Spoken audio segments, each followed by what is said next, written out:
For our first speaker, it's my great pleasure to welcome Julie Cachia back to SAS, who's been a long-time student member of SAS. She's now coming back to speak to us in a different career stage and with exciting new directions. She obtained her PhD in Affective Science from Stanford, where she worked with Jeannie Tsai. Dr. Cachia then co-founded Flourish Science, which you hear about in her talk, where she's translating affective science into interventions to support human flourishing. And let me pull up her slides while I invite her to come on stage. And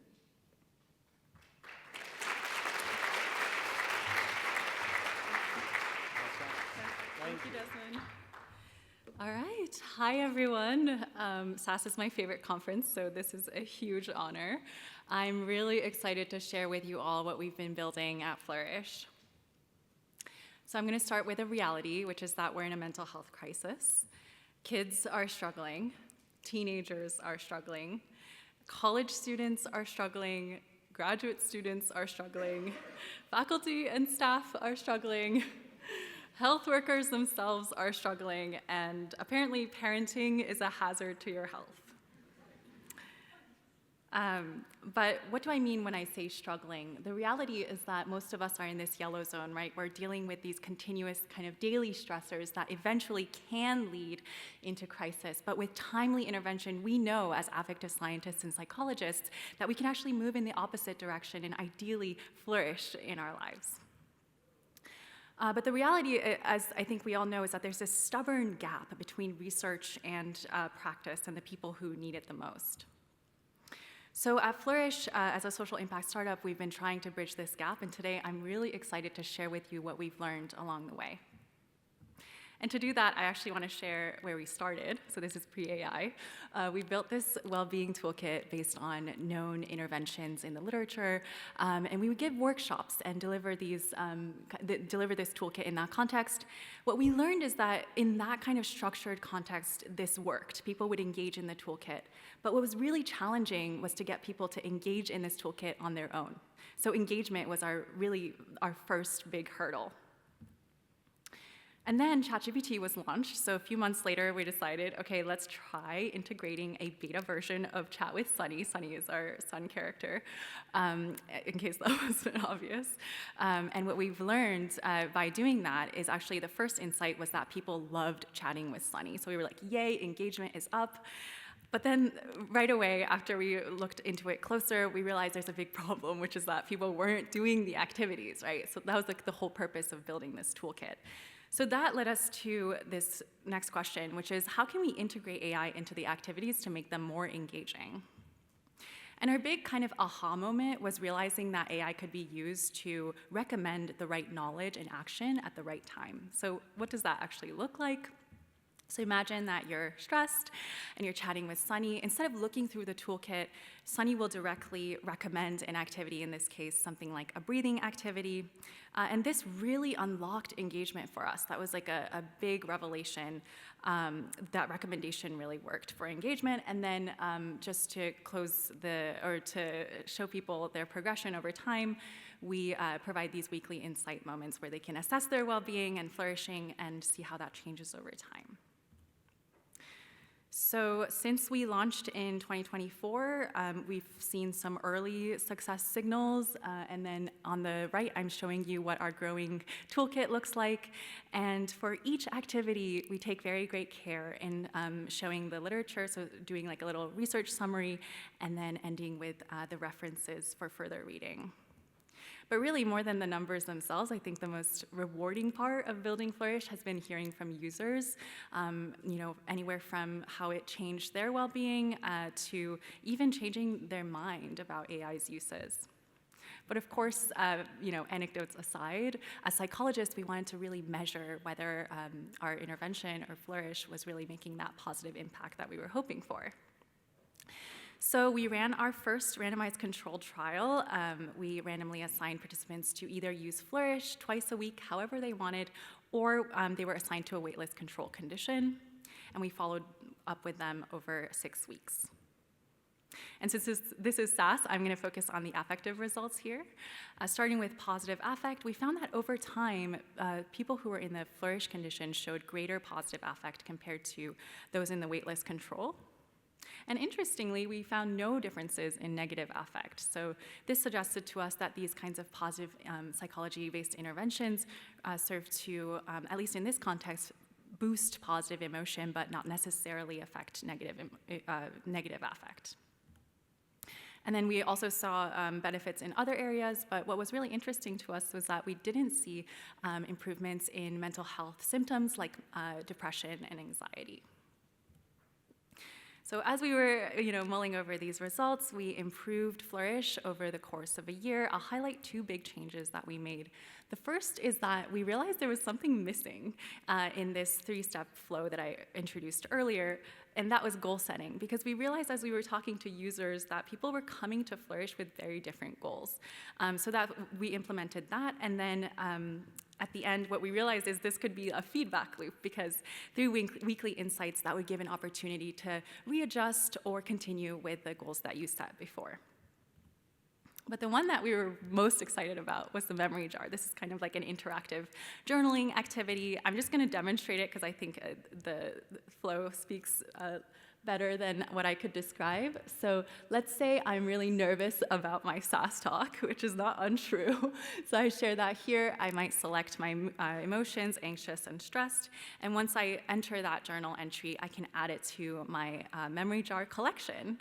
And then Sunny provides this letter. So the letter first starts with validation. In this case, this is adaptive, but it has various forms of reappraisal and then ends with encouragement. And then once that is done, you get your emotional awareness badge for the day. And what we realized after we launched this is that users really loved it. They described the memory jar as like the magical moment. And then I think the data reflects this. So now the memory jar is the most used, the most popular feature in Flourish, even more than chatting with Sunny. So based on these different patterns now with usage of Flourish, we decided to run a replication to see if any of our findings would differ. So the first thing to note is that we replicated the previous findings that I mentioned before. But in addition, what we found was small reductions in negative affect as well, which we hadn't seen at all in the previous RCT. And even decreases in depression and anxiety, which we weren't even necessarily looking for. But this suggests that these kinds of like emotional awareness, regulation flows might also kind of have downstream effects on these more traditional mental health outcomes.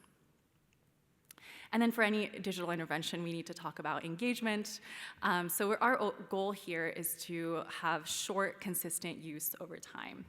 And our metrics seem to suggest that we're going in the right direction. So in general, people use Flourish about 2 to 3 days a week, and then for about 15 minutes a day. And then 38% of our users come back after the first month, which is actually higher than the industry benchmark. And so not everyone is actually optimizing for this kind of engagement. Research by Julian DeFreitas and his colleagues have found that commercially available AI companions typically use emotional manipulation to extend engagement about 37% of the time. They were kind enough to include Flourish in the evaluation and found, unsurprisingly, that Sunny did not engage in this, which generally just shows that this is a design decision that companies can make. Another area where I think research is playing a really important role is in safety. So one of the first activities that we co-designed with our clinical advisor was the safety planning activity. This is just identifying ahead of time who your safe contacts and safe places, et cetera, are. And this has been really shown to be effective for reducing suicidal behavior. And we take this a step further by basically surfacing the right parts of the plan when the system detects that a user is in crisis. And then in general, what's been really helpful for us is this human-in-the-loop safety review system where high-risk conversations are flagged by the system, reviewed by our clinical advisor, and then the suggestions that she makes are monitored and validated over time. And I think this flow is really what helps us get higher ratings on safety benchmarks. This is a clinically validated one by Spring Health compared to general purpose systems. And, but there's also much room for improvement, right? So, thank you. So in particular, this criterion guides to human care. What we've seen on our app as well as in the literature is that people tend to ignore or decline suggestions for human support. And so what we're going to do next, actually, we just received this grant with our collaborators to design messaging interventions to encourage that kind of help-seeking transition in AI conversations. And I think this kind of direct academia-industry collaboration is exactly the kind of work that will be really important in both producing really important research as well as applying it in the real world. On that note, we are looking for collaborators. So if you're doing research in these areas, I'll also mention cancer survivors and veterans in other cultures and populations. If you are doing research there, we'd love to collaborate, so please do reach out.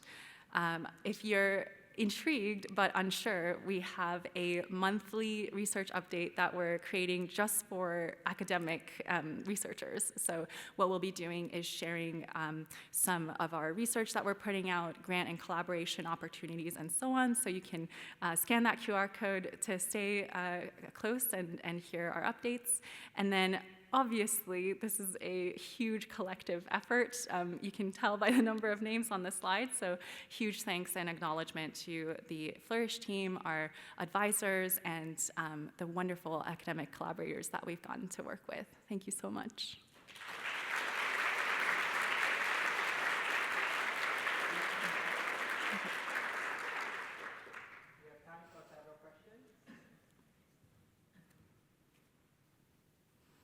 Kate.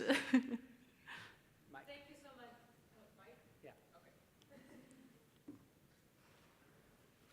Thank you so much, Julie. This was beautiful. And one thing that I was really impressed by is the fact that when you were listing the interventions that went into Flourish, I mean, it's a lot of names of people in this very room, right? And that over the past several decades, contributed to the design of those interventions and provided the research that served as the foundation for the amazing work that you're doing.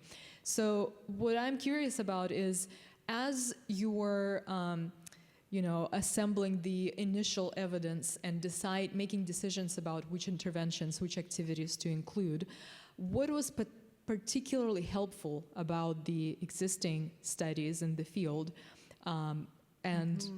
Based on that, what are the recommendations that you have for all of us doing research in the spirit of promoting this academia-industry collaboration and for spreading effective science into the world in ways that helps people? What are some guidelines that you, as somebody who's been on both sides of this divide, have for us in terms of what's useful? What should we be doing that maybe we're not quite as aware of if we're just publishing in academic journals? Yes, thank you, Kate. I love this bridging question. It's really been a journey for me as well as a psychologist. And one of the things that we learned is that people will be more likely to do shorter activities.